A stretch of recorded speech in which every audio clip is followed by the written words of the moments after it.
కుమారుని యొక్క పరిశుద్ధాత్మ యొక్క నామమున ఆమేన్.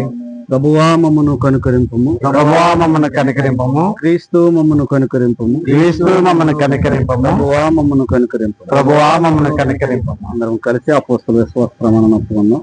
భూమి ఆకాశమును సృజించిన సర్వశక్తి గల తండ్రి అయిన దేవుని నమ్ముచున్నాను.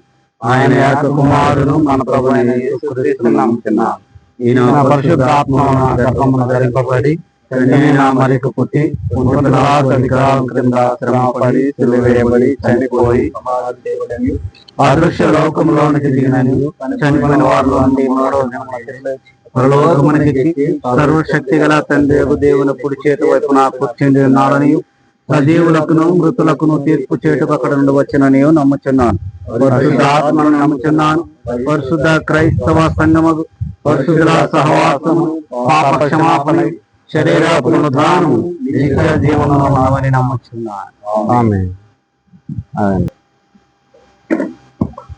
113వ సంకీర్తన చదువుకుందాం.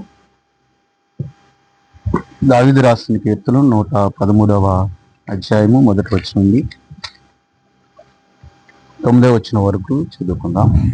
యెహోవాను స్తుతించుడి, యెహోవా సేవకులారా ఆయనను స్తుతించుడి, యెహోవా నామమును స్తుతించుడి.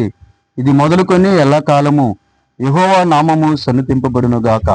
సూర్యోదయము మొదలుకొని సూర్యాస్తము వరకు యెహోవా నామము స్తుతినందదగినది. యెహోవా అన్యజనులందరి ఎదుట మహోన్నతుడు, ఆయన మహిమ ఆకాశ విశాలమున వ్యాపించినది.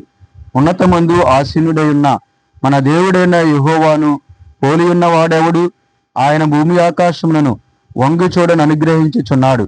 ప్రధానులతో తన ప్రజల ప్రధానులతో వారిని కూర్చుండబెట్టుటకై ఆయన నేల నుండి దరిద్రులను లేవనెత్తువాడు. పెంట కుప్ప మీద నుండి బేదలను పైకెత్తువాడు. ఆయన సంతులేని దానిని పిల్లాలుగాను కుమారులు సంతోషము గల తల్లిగాను చేయును. యెహోవాను సన్నుతించుడి. మన తండ్రి దేవుని ప్రభువైన యేసుక్రీస్తునండి కృపయు సమాధానాలు మీకు కలుగును గాక. ఆమేన్. దయచేసి కూర్చుందాం.